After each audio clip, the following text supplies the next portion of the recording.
श्री मैश्रम कल्पांत ध्यान साधना में सभी साधकों का स्वागत है।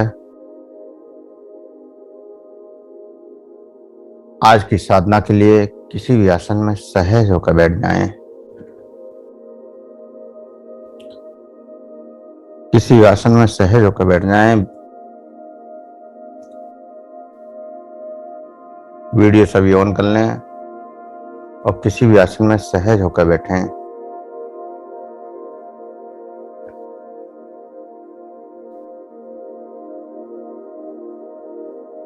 किसी भी आसन में सहज होकर बैठें।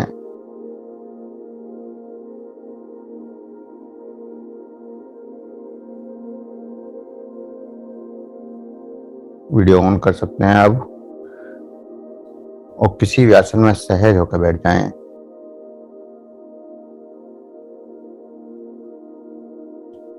आंखों को बंद कर लें, हाथों को ज्ञान मुद्रा में रखें।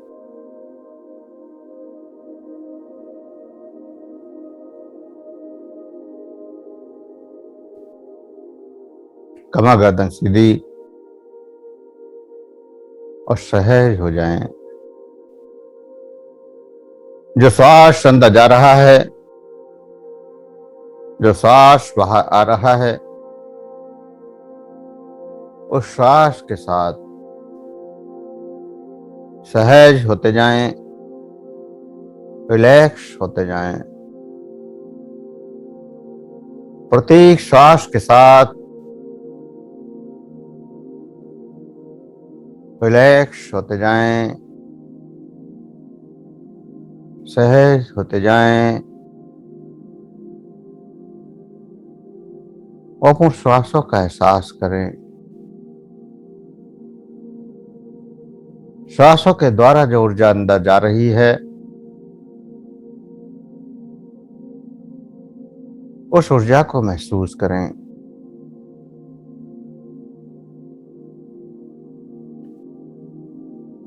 और इस ऊर्जा को महसूस करते हुए बम का स्ट्रोक लगातार लगाएंगे और बम से जो ऊर्जा जागृति हो उसको भी महसूस करेंगे। तो बम का स्ट्रोक शुरू करें। बम बम बम बम बम बम बम बम बम बम बम बम बम बम बम बम बम बम। इस प्रकार बम बम का स्ट्रोक स्वादिष्टान चक्र पर, नाभि के आसपास, नाभि से थोड़ा नीचे स्ट्रोक का एहसास।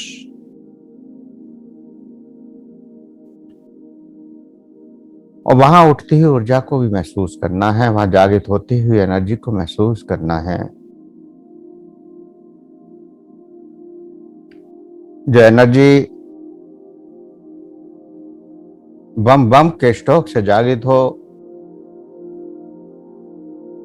उस एनर्जी को महसूस करना है। उस ऊर्जा के प्रत्येक एहसास को, ऊर्जा की तरंग को पूर्ण सूक्ष्मता से पकड़ने की कोशिश करनी है। बम बम के स्ट्रोक से जिस भी प्रकार की एनर्जी आपके अंदर जागृत हो, उसको पूर्णता महसूस करना है।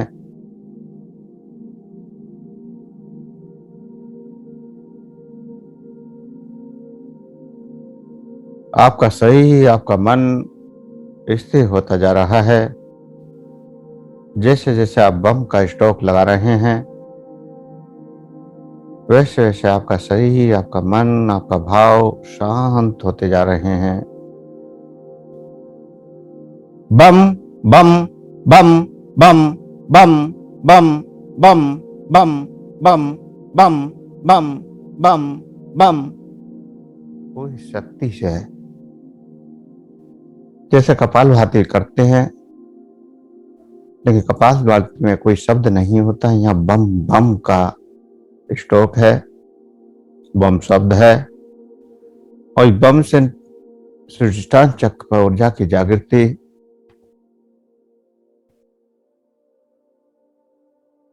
और ये ऊर्जा पूरे शरीर में फैल रही है। पूरा शरीर इस ऊर्जा से भरता जा रहा है, ऐसा एहसास भी करना है। जो बम बम करने से ऊर्जा क्रिएट हो रही है, जो ऊर्जा जागृत हो रही है, उस ऊर्जा से पूरा शरीर भरता जा रहा है।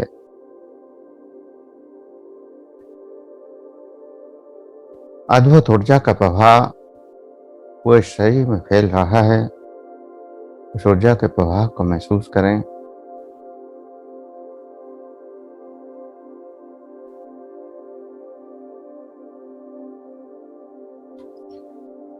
उस ऊर्जा के साथ गहराई में डूबते जाना है। बम बम का स्ट्रोक बंद कर दें और शरीर में जिस भी प्रकार की ऊर्जा महसूस हो रही है, कोई तरंग, कोई गर्मी, कोई सर्दी, कोई प्रकाश, कोई अंधकार, या जिस भी प्रकार की, जिस भी कलर की, या जिस भी दृश्य रूप में आपको जो कुछ दिख रहा है, केवल उसको महसूस करना है साक्षी भाव से। कोई विचार नहीं करना है, कोई क्रिया नहीं करनी है, कोई प्रतिक्रिया नहीं करनी है, केवल और केवल साक्षी बनना है। जैसे टीवी पर चलती हुई कोई मूवी आप देख रहे हैं, कोई फिल्म आप देख रहे हैं,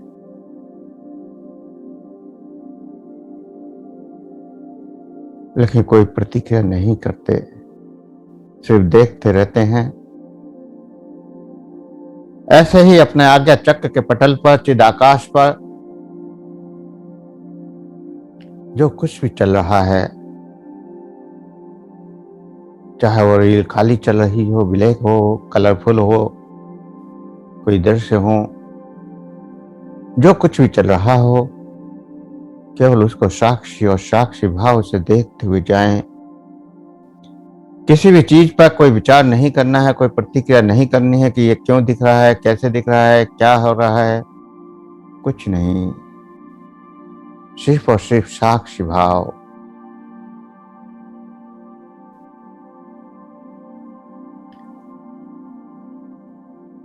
जब किसी संत से आप कोई प्रश्न करते हैं, तो प्रश्न से ज्यादा महत्वपूर्ण होता है आपका सवाल, आपके अंदर का चेतना का उस सवाल को प्रकट करना। आपकी चेतना बहुत से सवाल पैदा करती है, और कई बार संत महात्मा सीधा सीधा जवाब भी दे देते हैं, और कई बार कुछ जवाब इस तरह के होते हैं कि आप उनको जान भी नहीं पाते कि जवाब क्या दिया और प्रश्न क्या पूछा। क्योंकि महत्वपूर्ण प्रश्न नहीं है, चेतना का वो स्तर है जिस उस स्तर से वो प्रश्न निकल कर आया है। चेतना का वह स्तर प्रश्न के रूप में जो प्रकट हुआ है, और संत उसी स्तर के आधार पर आपको जवाब देते हैं। एक ही प्रश्न होता है, परंतु जवाब सभी के लिए अलग अलग होता है।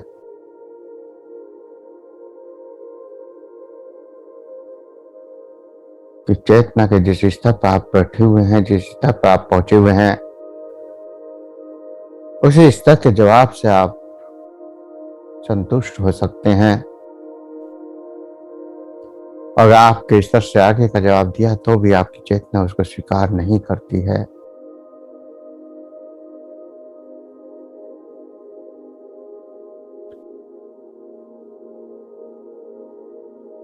तो इसलिए महत्वपूर्ण यह नहीं होता कि सवाल क्या किया गया है, महत्वपूर्ण यह होता है कि जवाब क्या दिया गया है। और वो जवाब भी केवल उसी मेंबर के लिए या उसी साधक के लिए होता है, उसी सदस्य के लिए होता है जिसने वो पूछा होता है। कई बार हम एक ही सवाल को सब अपने से जोड़ लेते हैं और फिर उसके जवाब को भी हम सब अपने से ही जोड़ लेते हैं। और जब जब हम एक साथ किसी के दूसरे के जवाब को अपने से जोड़ते हैं तो भ्रम पैदा होता है, भ्रांतियां पैदा होती हैं। और इस सूक्ष्म जगत में इन भ्रांतियों का ही सबसे ज्यादा भटकाव है। यही रास्ते की सबसे बड़ी रुकावटें हैं।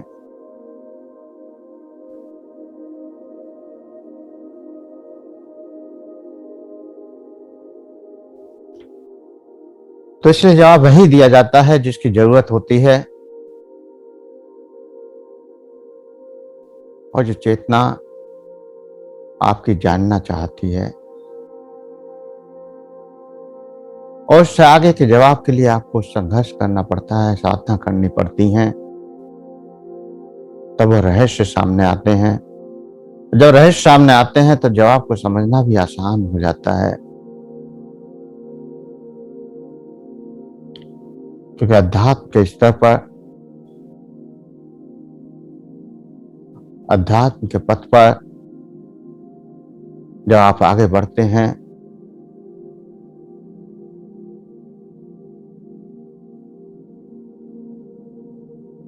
तो बहुत सारी ऐसी घटनाएं घटती हैं जिनकी आपकी चेतना को स्वीकार नहीं होता, क्योंकि आपकी चेतना ने उसको कभी ना सुना है, ना देखा है, ना महसूस किया है। इस भौतिकता के स्तर पर तो, लेकिन सूक्ष्म रूप में अनंत जन्मों से वो सब आप करते आए हैं, तो उसकी जागृति बड़ी सहज हो जाती है। कई बार इस जागृति में कष्ट भी सहने पड़ते हैं, लेकिन कष्टों से आगे आनंद की अनुभूति होती है। एक ऐसा आनंद जिसकी कल्पना नहीं कर सकते, अद्भुत आनंद की अनुभूति।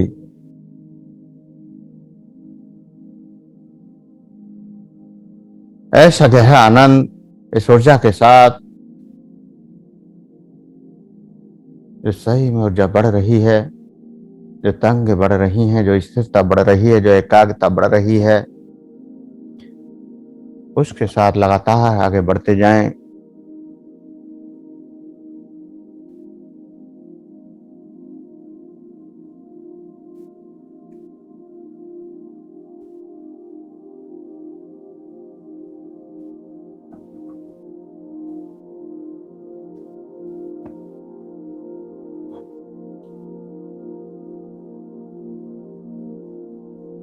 कई बार जब कोई साधक आपसे प्रश्न करता है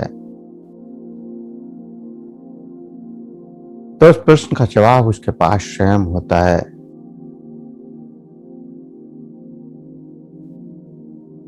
क्योंकि अगर कोई जवाब नहीं होगा तो प्रश्न भी नहीं होगा। उसकी चेतना में कोई ना कोई उसका जवाब उसने स्वीकार कर रखा है।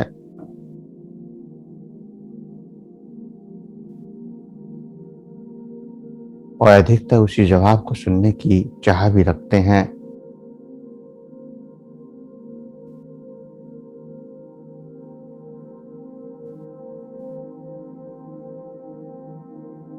इस चाह में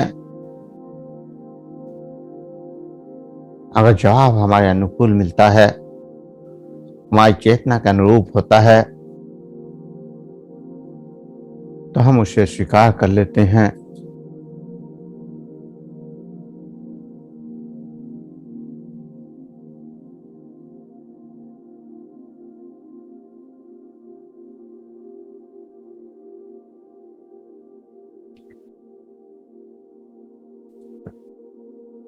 और अगर वो विपरीत होता है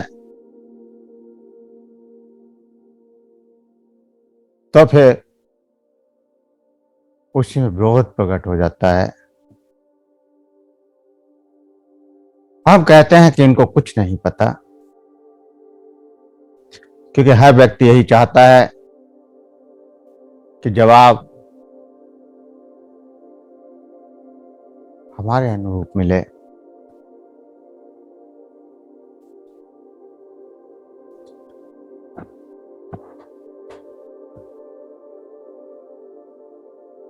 और चेतना अपने अनुरूप ही जवाब को स्वीकार करती है।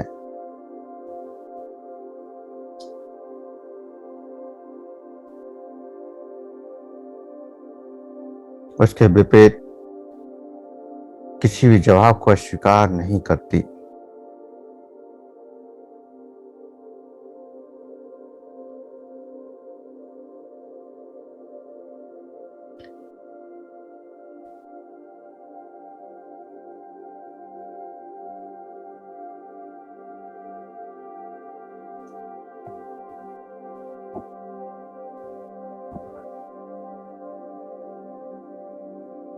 ऐसी गहराई में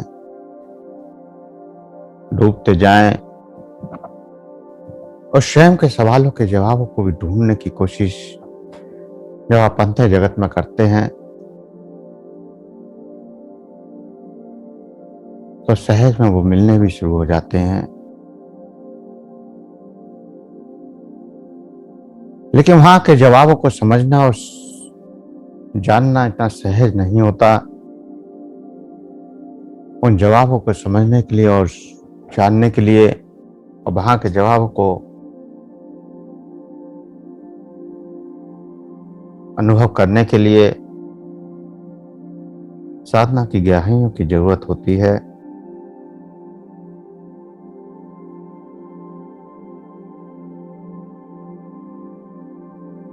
अद्भुत गहराइयों की जरूरत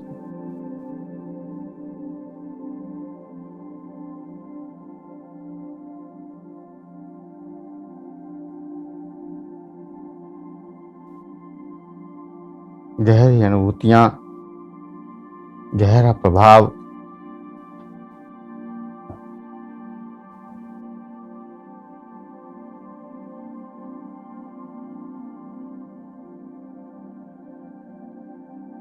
जो भी अनुभव हो रहे हैं उनकी गहराइयों में डूबते जाएं।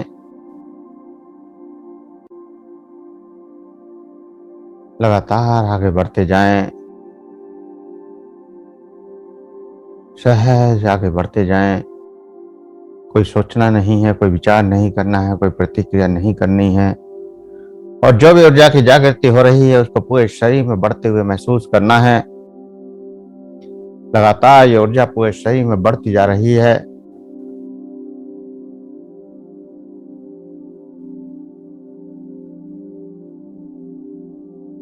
और इस ऊर्जा को महसूस करते हुए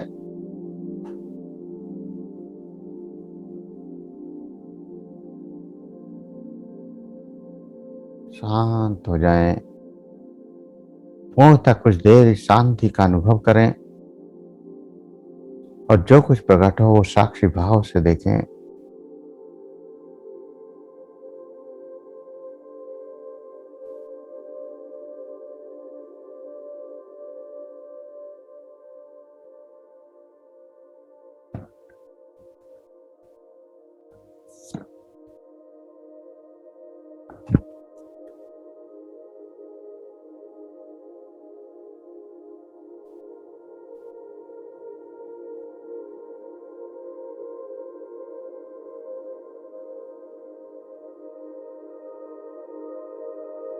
गहरी चेतना में डूबते जाएं।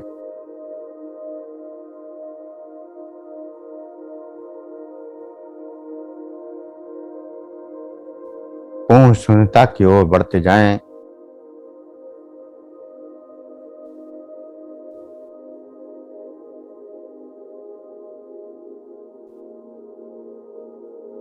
और जो कुछ भी अनुभव हो उनको साक्षी भाव से महसूस करें।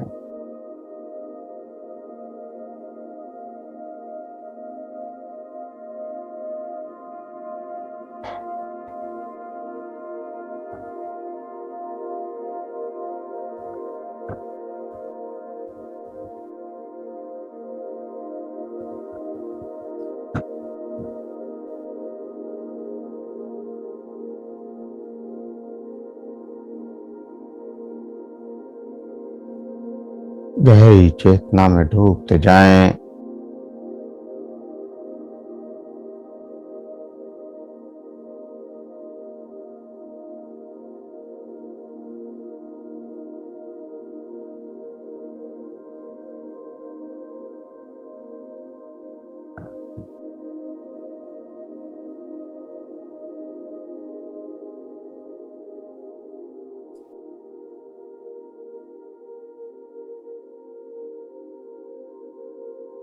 अद्भुत गहराई में डूबते जाएं।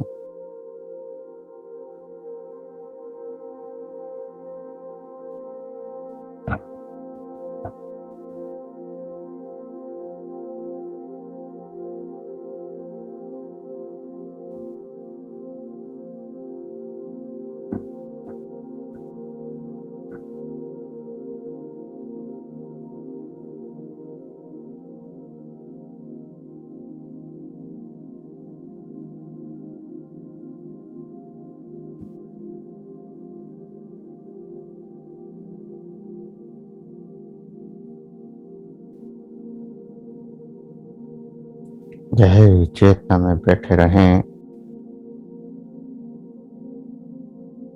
कोई विचार नहीं करना है।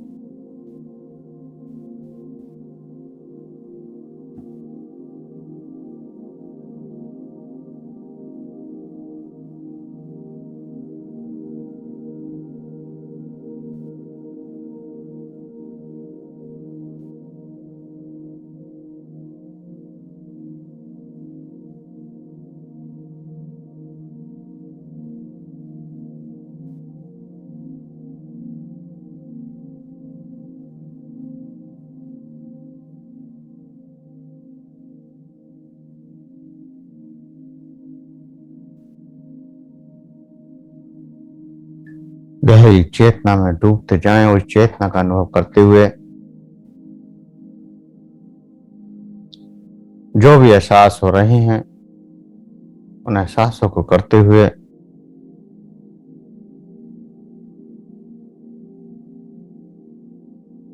धीरे धीरे चेतना में वापस आने के लिए तैयार होंगे।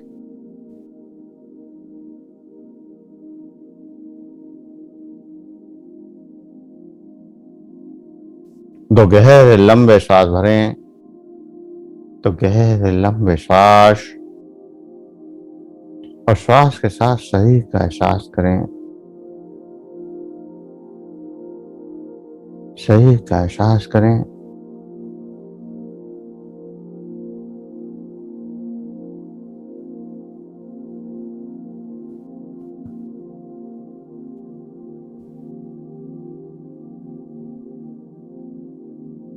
शरीर के प्रति सजग हों। वहां के वातावरण के प्रति सजग हों। हाथ की उंगलियों में हलचल करें। हथेलियों को रब करें, गर्म करें। आंखों पर लगाएं, चेहरे पर लगाएं और धीरे धीरे आंखें खोलते हुए चेतना में वापस आ जाएं।